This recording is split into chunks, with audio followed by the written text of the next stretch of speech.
A very good morning everyone and welcome back to my channel Sniggy's Vlogs with Literary Talks. I am meeting you after 3 days because I was really ill. मैं आप लोगों के साथ 3 दिन बाद मुलाकात कर रही हूँ क्योंकि मेरी तबीयत सही में बहुत ख़राब थी and for delayed videos I am really very sorry. Hopefully मैं आज से रेगुलर वीडियोज़ आप लोगों को दे पाऊँ. So without any further delay, let me talk on what topic I am going to discuss today.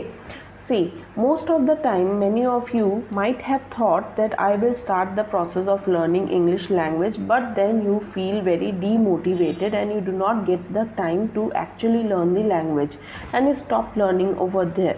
बहुत बार ऐसा हुआ है, बहुत लोगों ने ऐसा किया होगा कि उन्होंने सोचा है कि वो लैंग्वेज को सीखना चाहते हैं पर कुछ दिन बाद वो बहुत ज़्यादा डीमोटिवेट हो जाते हैं और उनको उत्साह नहीं रहता है इस लैंग्वेज को सीखने के लिए. So if you are among those people who feel demotivated while they are learning this English language, then this whole video is for you. अगर आप उन लोगों में से हैं जो demotivated हो चुके हैं और English learning के process में delay कर रहे हैं और पीछे हट चुके हैं आप, तो यह वीडियो आप सभी के लिए है. And as I always say, if you are interested in the vlogs, kindly see the whole video, and if you are only interested in the literary talks, you can skip and move to the portion of the literary talks. Without any further ado, let's move into the video. I love you dear, you are my baby doll. Baby doll. Dance, Dumba dance. So hope you have enjoyed the dance of my child. तो ऐसा लगता है कि आपको मेरे बेटे का dance पसंद आया होगा. A very good morning everyone and welcome back to my channel Sneakies vlogs with literary talks. Today's day started with this healthy unhealthy kachoris and आज मैंने अपने घर पे लंच पे किसी को इनवाइट किया था. I had invited some of my friends in lunch today and therefore I had prepared fish curry. This is chicken. You can see the color is just beautiful. It was really yummy, and along with that I had also prepared, this is actually rice. I have prepared dal, some fries, and very important payasam. Hello everyone, welcome back to my channel Sniggy's Vlogs with Literary Talks. Today I am going to have a very interesting discussion on how are you going to motivate yourself when you are learning this English language, or how are you going to motivate yourself to learn the English language. आप किस तरीके से अपने आप को motivate रख सकते हैं इस इंग्लिश लैंग्वेज को सीखने के लिए. Let me give you a situation. Suppose you are a housewife and you are to go to a parents-teacher meeting of your child. When you go to the school, you find that the teacher is speaking in English and you are unable to understand anything in that language. And you insist the teacher to speak in Hindi with you, and the teacher somehow insults you. This will build a fire within you to learn the language. But then, few days after, you will be so busy with your own life that you will forget the desire to learn the language. You will be demotivated and you won't be learning the language. एक ऐसा situation मान लीजिए कि आप एक housewife है और आपको अपने बेटे के पेरेंट्स टीचर मीटिंग पे जाना है. आप वहाँ पे जाती है, टीचर को आपने देखा कि वो इंग्लिश में बात कर रही होती है तो आपको कुछ नहीं समझ में आता. आपने टीचर से इंसिस्ट किया और उनसे रिक्वेस्ट किया. आपने टीचर से रिक्वेस्ट किया और कहा कि आपको कुछ इंग्लिश में समझ में नहीं आ रहा है, इसी वजह से टीचर ने आपको इंसल्ट कर दिया होगा और आपको बहुत ज़्यादा गुस्सा आया और आपने सोच लिया कि अब मुझे इस इंग्लिश लैंग्वेज को सीखना है. पर फिर कुछ दिन बाद आप अपने लाइफ में, अपने वर्क में, अपने कामकाज में इतने ज़्यादा व्यस्त हो जाते हैं कि आप फिर से भूल जाते हैं कि आपको इंग्लिश लैंग्वेज सीखना है और आप इस लैंग्वेज को सीखना भूल जाते हैं, बंद कर देते हैं और आप कुछ नहीं सीख पाते. This is demotivation. So if you actually want to learn something and show your importance to the world, you will have to be regularly motivated to learn this language. तो अगर आपको चाहिए कि आप सही में इस लैंग्वेज को सीखें, बाकियों को अपनी इम्पोर्टेंस आप प्रेजेंट कर सके, प्रूव कर सके उनके सामने, तो आपको इस तरीके के डीमोटिवेशन से हमेशा बचना चाहिए. Decision making is not that hard. Every time you will be facing so many situations which will make you feel that you will have to learn the language, but then this decision will not go a long way if you are not motivated enough. तो जो decision आप लेते हो English learning के लिए वो कभी भी हो सकता है जब आपको इंसल्ट फील हो, जब आप एक ऐसे सिचुएशन में फंसते हो जहाँ पे आपको लगता है कि आपको यह लैंग्वेज सीखनी चाहिए। तो आप डिसीजन तो ले लेते हो कि आपको लैंग्वेज सीखनी चाहिए, पर आप मोटिवेटेड अगर नहीं रहोगे तो आप आगे काम नहीं कर पाते।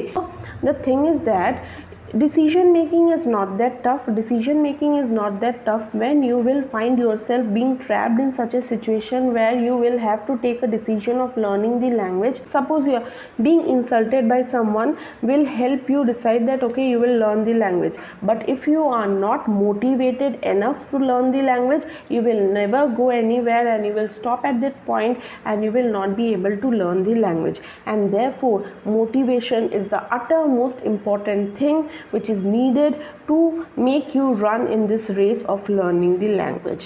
तो मोटिवेशन बहुत ज़्यादा ज़रूरी है अगर आप इस दौर में लगे रहना चाहते हैं, इस दौर में लगे रहना चाहते हैं और इंग्लिश लैंग्वेज को आप जल्दी से सीख लेना चाहते हैं।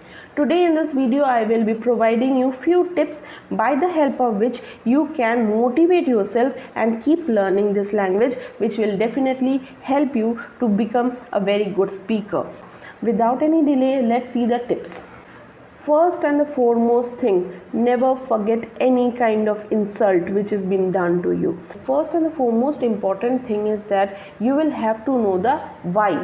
Why do you want to learn this English language? Have you been insulted by someone? Were you trapped in a situation where you were unable to speak this language and you were in problem after that और any other reason? तो आपको हमेशा ये याद रखना चाहिए कि आप इस लैंग्वेज को क्यों सीखना चाहते हैं, ये डिसीजन आपने क्यों लिया है, वो क्यों? क्या आपको किसी ने कभी इंसल्ट किया हुआ है? क्या आप ऐसे सिचुएशन में फंस चुके हैं जहाँ पे इंग्लिश लैंग्वेज ना जानने के कारण आपको बहुत ज़्यादा असुविधा हुई है? तो इस चीज़ को कभी ना भूलें और अपने माइंड में इसको रिमाइंड कराते रहे कि इस वजह से मुझे इस लैंग्वेज को सीखना है। You will not have to forget any of your insults, you will not have to forget any of the reasons which have actually forced you to take the decision of learning the English language. Second important thing, always be proactive. Always be proactive and keep working towards your goal. That is enough motivation. अगर आप अपने लक्ष्य की तरफ हमेशा focus रहेंगे और हमेशा काम करते रहेंगे, अपने लक्ष्य की प्राप्ति के लिए हमेशा आप काम करते रहेंगे, तो वह एक बहुत बड़ा मोटिवेशन होता है जो आपको आगे और भी काम करने के लिए प्रेरित करता जाता है।